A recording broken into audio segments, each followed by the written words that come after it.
واقعہ کربلا اس سے ریلیٹڈ نہیں ہے کہ جی ان کے اوپر پانی بند ہو گیا، ان کے اوپر ظلم ہوا، کتنے بندے شہید ہوئے، یہ سیکنڈری چیز ہے. اصل چیز ہے کربلا ہوئی کیوں نبی علیہ السلام کی محنت کو 50 سال کے اندر اس لیول تک پہنچا دیا گیا کہ ہزاروں صحابہ زندہ ہیں اور نبی صلی اللہ علیہ وآلہ وسلم کی پوری اولاد ذبح کر دی جاتی ہے. ہم تو یہ کہہ نہیں رہے کہ کیسے ذبح کیا انہوں نے، آری چلائی تھی یا تلوار چلائی تھی، یہ تو واقعہ کربلا تو سب کو پتہ ہے، ان کی شہادت بھی سب کو پتہ ہے. جامعہ ترمذی میں حدیث ہے حسن و حسین جنتی نوجوانوں کے سردار ہیں اور ان کی والدہ جو ہے وہ جنتی عورتوں کی سردار ہیں. اور المستدرک الحاکم میں حدیث ہے حسن و حسین جنتی نوجوانوں کے سردار ہیں اور ان کے والد ان سے بھی بہتر ہیں. تو یہ تو ڈیفینٹ حدیثیں ہیں، یہ تاریخ تو نہیں ہے، نبی علیہ السلام کے فرامین ہیں. تو ان کی موجودگی میں ان کے ساتھ یہ کچھ کیا جائے تو ہم نٹی گریٹیز میں نہیں پڑھتے، ہم اس تھیم کے اوپر کہ یہ کون سی چیز تھی جس نے خلافت راشدہ کو ملوکیت میں بدل دیا، ہم اس تھیم کے اوپر بات کرتے ہیں. ہم کہتے ہیں چھوڑ دیں، بندے ہندے چھوڑیں. الٹیمیٹلی کیا نکلا ہے، کس کی وجہ سے ہوا ہے، وہ تو حدیث کی کتابوں میں موجود ہے. ہم کب کہہ رہے ہیں خفیہ کیمرے لگا گئے جی کس نے گولی پہلا تیر کس نے چلایا، یہ وہ ہم تو بتا رہے کس کے دور حکومت میں ہوا اور ان کا اپنا کردار کیا تھا، اس کو کس طریقے سے لا کے تخت پہ بٹھایا گیا. وہ ساری کی ساری چیزیں تو سامنے ہیں، وہ تاریخ کی کتابیں نہیں ہیں، حدیث کی کتابیں ہیں. اگر آپ کہتے ہیں کہ بخاری مسلم سے ہم نے صرف رفع الیدین کی حدیثیں لینی ہیں یا ایمانیات کی حدیثیں لینی ہیں اور باقی جو بخاری اور مسلم میں آل امیہ کی بدماشیوں کو ننگا کیا گیا ہے وہ ہم نے نہیں لینی ہے، تو سر پھر آپ اپنے آپ کو کلیئر کٹ، پھر ہم آپ سے واقعہ کربلا نہیں ڈسکس کریں گے، حجیت حدیث میں بات کریں گے. آپ کو اپنے آپ کو منکرین حدیث کہنا پڑے گا. یہ آپ اسکروٹنگ کیسے کریں گے؟ اس سے بڑی بات مجھے یہ بتائیں کہ عظمت صحابہ بڑی چیز ہے یا عظمت محمد رسول اللہ صلی اللہ علیہ وآلہ وسلم؟ تو بریلوی یہی تو رونا رو رہے ہیں، وہ کہہ رہے ہیں کہ قرآن میں تھوڑی آیات ہیں. آپ پھر مڑ مڑ کے پڑھتے ہیں قل انما انا بشر مثلکم، اس میں تو نبی علیہ السلام کی تنقید. آپ لوگوں کے منہ کا خیال رکھتے ہوئے کہ میں نبی علیہ السلام کو کہوں کہ آپ نے کیوں ایسی بات کر دی کہ مولا علی کے مخالفین کو آپ نے دوزخ کی طرف بلانے والی جماعت کہہ دیا، تو لیں آپ ٹکر، جائیں سیدھا دوزخ میں. اور تھوڑی جرت کریں، آپ یہ کہا کریں کہ اے اللہ، اپنے لیے کہا کریں کہ اللہ تعالیٰ آپ کا حشر یزید اور یزید کے آباء و اجداد کے ساتھ کرے اور اس کی اولاد کے ساتھ. ہم کہتے ہیں کہ اللہ تعالیٰ ہمارا حشر جو ہے وہ مولا حسن حسین، مولا علی علیہم السلام اجمعین اور اہل بیت کے ساتھ کرے، آمین. اور آپ میں تو اتنی جرت نہیں آپ یہ بات بھی کر سکیں کیونکہ ان کو پتہ ہے. تو نبی علیہ السلام کی احادیث کو بیان کرنے کو یہ سمجھتے ہیں کہ جی اس سے مصیبت کھڑی ہو جائے گی، تو اپنے آپ کو منکرین حدیث ڈکلیئر کریں. پھر حجیت حدیث کا مقدمہ ڈسکس ہوگا، پھر کربلا نہیں ڈسکس ہوگی. اور یہ ٹی وی پہ بھی آ کے مولوی بیٹھے ہوتے ہیں، سنیوں کے بھی شیعوں کے بھی، مڑ مڑ کے جی وہ یزید نے یہ کر دیا. وہ یزید نے کیا کیا ہے یار؟ وہ تو سسٹم کا نمائندہ بن کے آیا جو پیچھے سے خراب تھا. یزید کو لے کے بیٹھے ہیں، یزید یزید یزید یزید، بھائی پیچھے سے معاملہ خراب ہوا. اگر نہیں یقین آتا تو یہ بخاری مسلم کی میں نے آلموسٹ 200 سے زیادہ حدیث مین اسٹریم کی کتابوں سے اکثر بخاری مسلم جمع کیے، پڑھیں. اور سر میں نے تو ان کو چیلنج دیا ہے، یہ حدیثیں پڑھ کے نا اپنے ممبروں سے صرف ان حدیثوں کی تشریح اپنی پبلک کے سامنے کر دیں. نہیں کر سکتے تو وہ لعنت کے مستحق تو ہو رہے ہیں حق چھپا کے، اور قیامت دن کے منہ پہ لگام ڈالی. اور پھر مڑ مڑ کے کہتے ہیں نہیں جی وہ کچھ چیزیں خاص ہوتی ہیں وہ عوام الناس کے سامنے نہیں کرنی چاہیے. وہ صحابہ کرام بھی بعض اوقات ایسی باتیں پبلکلی نہیں کرتے تھے. میں نے اس کے اوپر بڑا ایک میرا کلپ ہے یوٹیوب پہ، مولا علی سے متعلق 5 جھوٹ، تو میں نے کافی ساری چیزیں اس میں ڈسکس کی ہیں. لیکن میں یہ کہتا ہوں کہ اللہ کے بندو، جو چیزیں نبی علیہ السلام نے منع کی ہیں بیان کرنے سے وہ تو ہم ڈسکس کر بھی نہیں رہے.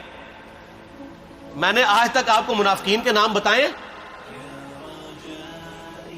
آپ نے حذیفہ ابن یمان کو بتایا تھے نا آپ صلی اللہ علیہ وآلہ وسلم نے، صحیح بخاری میں آتا ہے. تو میں نے آپ کو بتایا، آپ رازدار رسول تھے، وہ ختم ہوگی بات. میں نے کبھی ڈسکس کی ہے؟ اگرچہ میں نے صحیح مسلم کی حدیث 7035 نمبر ڈسکس کی ہے کہ نبی علیہ السلام نے فرمایا میرے صحابہ میں 12 منافق ہیں، وہ کبھی بھی جنت میں داخل نہیں ہوں گے یہاں تک کہ سوئی کی ناکے سے اونٹ نہ گزر جائے. اور ان میں سے 8 ایسا ہے جس کی کمر پہ دوبیلا پھوڑا نکلے گا. میں نے آج تک آپ کو بتایا کہ کس کس کی کمر پہ دوبیلا پھوڑا نکلا اور اس کی موت اسی پھوڑے میں ہوئی ہے. بتایا؟ تو میں تو وہ چیزیں ڈسکس بھی نہیں کر رہا، میں وہ چیزیں ڈسکس کر رہا ہوں جو نبی علیہ السلام نے علامات النبوہ میں بتائی ہیں. یہ امام بخاری حدیث نبوت کی دلیل کے چیپٹر میں لے کے آئے ہیں، اور امام بیہقی نے 3500 احادیث پر مشتمل ایک کتاب لکھی ہے دلائل النبوہ، کہ ہم نبی صلی اللہ علیہ وسلم کو نبی کیوں مانتے ہیں، اس کے اوپر. اور اس میں یہ ساری حدیثیں عمار بن یاسر کے قتل والی لے کے آئے ہیں، بتانے کے لیے کہ دیکھیں ہمارے نبی علیہ السلام کی نبوت کی دلیل ہے کہ آپ نے اپنی وفات کے آلموسٹ 30 سال کے بعد ہونے والے واقعے کو پہلے ہی بتا دیا. یہ حدیثیں چھپانے والی نہیں، بیان کرنے والی ہیں، علامات النبوہ کی حدیثیں. آپ کہتے ہیں چھپائیں، اگر کوئی حدیث دنیا میں نہیں چھپائی جا سکتی نا تو علامات النبوہ والی حدیث ہے، کیونکہ وہ تو نبی صلی اللہ علیہ وسلم کی نبوت کو جسٹیفائی کرتی ہے. ورنہ میرا ایک معصومانہ سوال ہے کہ نبی صلی اللہ علیہ وسلم نے یہ باتیں کر کے ان کے زوم میں نعوذ باللہ امت کو مصیبت میں ڈال دیا. آپ نے خود ہی فرمایا کہ یہ ہوگا. کیوں فرمایا آپ نے؟ میں تو بیان کر کے مجرم ہوں. تو جس نے مجھے خبر دی ہے ان کے بارے میں آپ کا کیا خیال ہے؟ یہ مسند احمد کی حدیث یہ میں نے گھر بیٹھ کے بنائی ہے کہ میری بیوی کا کیا حال ہوگا جس پہ ہوپ کے کتے بھونکیں گے. تو سیدہ عائشہ سے مجھ سے زیادہ نبی علیہ السلام کو محبت تھی، لیکن آپ اللہ کے پیغمبر تھے، آپ نے اپنے گھر کی خبر بھی نہیں چھپائی، بتا دی کہ یہ ہوگا. اور اس سے بڑھ کے آپ صحیح بخاری میں دیکھیں عمار بن یاسر کا خطبہ ہے. میں نے یہ سارا، پریشان نہیں ہونا، یہ ریسرچ پیپر میں سارا کچھ موجود ہے، اور کوئی چیز بھی ایسی نہیں جو اس میں سکپ ہو. صحیح بخاری میں خطبہ ہے کہ عمار بن یاسر کو مولا علی نے بھیجا کوفے میں. کوفے والے نیوٹرل ہو گئے تھے کیونکہ بصرہ سے سیدہ عائشہ آ رہی تھیں، اور وہاں پہ انہوں نے کہا نہ ہم سیدہ عائشہ کا ساتھ دیں گے نہ مولا علی کا دیں گے. تو عمار بن یاسر کو تیار کرنے کے لیے، یعنی وہاں کے جو عوام تھی اس قتال کے لیے، مولا علی نے بھیجا. تو سیدنا عمار بن یاسر نے وہاں پہ کوفے کے منبر پہ خطبہ دیا. بخاری کے الفاظ ہیں، اوپر والی سیڑھی پہ عمار بن یاسر نے حسن ابن علی کو بٹھایا، حالانکہ حسن ابن علی سے 4 گنا بڑی عمر تھی عمار بن یاسر کی، 90 پلس ہو چکے ہوئے تھے، 3-4 گنا ان کی عمر تھی. لیکن اہل بیت کا احترام کیا، خود نچلی سیڑھی پہ بیٹھے. بخاری کے الفاظ ہیں کہ اے لوگو اللہ نے تمہیں آزمایا ہے، ایک طرف دنیا اور آخرت میں تمہارے نبی کی بیوی ہے سیدہ عائشہ، دنیا اور آخرت میں، یعنی عزت اپنی جگہ قائم. یہاں لوگ سمجھتے ہیں کسی کی غلطی آ گئی تو پتہ نہیں کیا ہو گیا. وہ یار اس کا مرتبہ اپنی جگہ ہے، غلطی اپنی جگہ ہے، پیغمبر نہیں ہے وہ. اور دوسری طرف علی ابن ابی طالب ہے. اللہ اب دیکھے گا تم عائشہ کی اطاعت کرتے ہو یا اللہ کی. علی کی نہیں، اللہ کی. کیوں؟ یا ایھا الذین آمنوا اطیعوا اللہ واطیعوا الرسول واولی الامر منکم. ان کا اولو الامر مولا علی ہیں، ان کی اطاعت واجب ہے. یہ اللہ نے آزمایا ہے کہ اللہ کی اطاعت کرتے ہو یا عائشہ کی. اور آپ حیران ہوں گے، یہ حدیث امام بخاری حضرت عائشہ کی فضیلت والے چیپٹر میں لے کے آئے ہیں. اگر امام بخاری مشورہ کر لیتے نا ناسبیوں سے تو انہوں نے کہا تھا سر آخری صحیح رکھو، پچھلا رہن دو، بلکہ پچھلے والا رکھو آخری والا رہن دو، کہ عائشہ دنیا اور آخرت میں. وہ حدیث گھٹنے کا میں آپ کو طریقہ بتاتا ہوں، کاٹ چھانٹ کرنے کا. وہ آدھی حدیثیں لکھتے ہیں نا، آدھی حدیث ایسے لکھتے ہیں امام بخاری کہ سیدہ عمار ابن یاسر نے خطبے کے دوران فرمایا کہ سیدہ عائشہ دنیا اور آخرت میں تمہارے نبی کی بیوی ہے، بس. لیکن امام بخاری نے پوری حدیث لی ہے، آگے وہ بھی ڈالا ہے کہ اللہ آزما رہا ہے کہ عائشہ کی اطاعت کرتے ہو یا اللہ کی، جیسے آپ کے علماء کر رہے ہیں. صحیح مسلم کی حدیث 6488 آدھی بیان کرتے ہیں سارے مولوی، بریلوی، دیوبندی، اہل حدیث سب. میرے صحابہ کو برا مت کہو، اگر تم میں سے کسی نے احد پہاڑ کے برابر بھی سونا خیرات کر دیا اور میرے صحابہ نے 1 مد یعنی 600 گرام خیرات کی، آدھا کلو، اس کے آدھے کو بھی نہیں پہنچ سکتا بس. حالانکہ یہ مسلم کی حدیث سٹارٹ اس سے ہوتی ہے کہ عبد الرحمن بن عوف کو خالد بن ولید نے گالیاں دی جھگڑے کے دوران، حالانکہ دونوں مسلمان تھے، دونوں صحابی تھے. آپ نے حضرت خالد بن ولید کو بلا کے ڈانٹا، فرمایا تم میرے صحابہ کو برا مت کہو. تو خالد بن ولید نے تو آگے سے نہیں کہا حضور میں بھی صحابی ہوں. ان کو پتا تھا کہ عبد الرحمن بن عوف نے اس وقت اسلام قبول کیا جب اسلام کا مطلب تھا مار، تکلیف اٹھانا، اور خالد بن ولید نے گولڈن پیریڈ میں صلح حدیبیہ کے بعد اسلام قبول کیا. میں اب تم لوگ یہ کر رہے ہو، تم لوگ اگر عہد پہاڑ کے برابر بھی سونا خیرات کر دو، یعنی صلح حدیبیہ کے بعد والے لوگ میرے ان کے برابر نہیں ہو سکتے. اور جو فتح مکہ پہ معافی مانگ کے مسلمان ہوئے ہیں طلقاء، مؤلفۃ القلوب آل امیہ، ان کا تو لیول ہی کچھ نہیں ہے.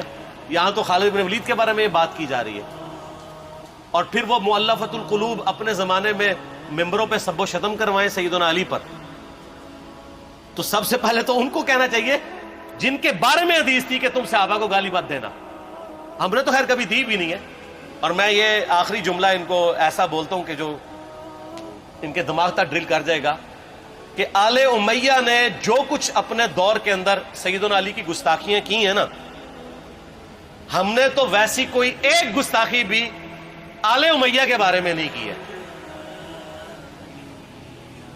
میں نے آج تک آل امیہ کے اوپر بائی نیم کسی کے اوپر لعنت کی ہے؟ حالانکہ یہ مولا علی پہ کرتے رہے. یہ ہے لعنتی خود ہو گئے نا، جب مولا علی پہ لعنت کی تو لوٹ آئی. مسند ابی یعلا میں صحیح سند کے ساتھ حدیث موجود ہے، مسند احمد میں بھی موجود ہے کہ سیدنا علی کو جس نے گالی دی اس نے رسول اللہ کو گالی دی صلی اللہ علیہ وسلم. جب ام سلمہ نے کہا تھا، شیخ زبیر صاحب نے اس کو تحکیم میں صحیح لکھا ہوا ہے فوٹ نوٹ کے اوپر، کہ لوگوں تمہارے ممبروں پر رسول اللہ کو گالیاں دی جاتی ہیں، تو انہوں نے کہا معاذ اللہ، ہم کب کہیں گے، ایسا نہیں ہو سکتا. تو ام سلمہ نے کہا تم لوگ علی اور اس سے محبت کرنے والوں پہ گالی گلوچ نہیں کرتے ہو کیا؟ جبکہ میں نبی کی بیوی کہتی ہوں کہ سب سے زیادہ رسول اللہ سے محبت، سیدنا علی سے محبت نبی صلی اللہ علیہ وآلہ وسلم کرتے تھے. لہٰذا جب یہ تم کہتے ہو نا علی پر لعنت، علی سے محبت کرنے والوں پہ لعنت، تو یہ لعنت تو تم نبی علیہ السلام تک لے کے جا رہے ہو نعوذ باللہ، کیونکہ علی سے محبت کرنے والا پہلے نمبر پہ نبی صلی اللہ علیہ وآلہ وسلم ہے. اور پھر کہتے ہیں سب کا مطلب تنقید ہے. اور نہ، پرانیاں گلاں، پرانے بابے، پرانے بزرگ جھوٹے ہو. صحیح مسلم کھولو 6229 غدیر خم سے اگلی حدیث، لعن اللہ ابا التراب کے الفاظ ہیں، مٹی والے ابن ابی طالب پر لعنت، یہ الفاظ موجود ہیں. سب کا ترجمہ لعنت ہی ہے، تنقید نہیں ہے. اچھا پھر میرا معصومانہ سوال ہے کہ اس کا مطلب ہے صحابہ پہ تنقید کرنا اچھا کام ہے؟ کہیں گے نہیں. تو بتاؤ یہ برا کام کون کرتا تھا؟ شیعہ کا ابا کون ہے؟ رافضیوں کا ابا کون ہے؟ آل امیہ. تو لہذا شیعہ نو میں کہنا کہ تسی شیخین کے اوپر بکواس اور تبرہ کرنے کی بجائے نا اب لوگوں کو حقائق بتائیں کہ ٹوٹی کمند کہاں. یہ سب مجرمین آل امیہ ہے. اور یہ آل امیہ اور بنو ہاشم کی لڑائیاں نبی علیہ السلام کی بعثت سے پہلے چل رہی تھی، صدیوں سے چل رہی تھی. وہ تو پھر اللہ نے بنو ہاشم کو نبوت کے لیے چنا تو ان کو یہ پھر جیلسی ہضم نہیں ہوئی، وہ چیز آگے چلتی تھی. خیر چھوڑ دیں، ایک تلخ ٹاپک ہے. صلاۃ بر محمد و آل محمد، اللہم صلی علی محمد و علی آل محمد. ٹھیک ہو؟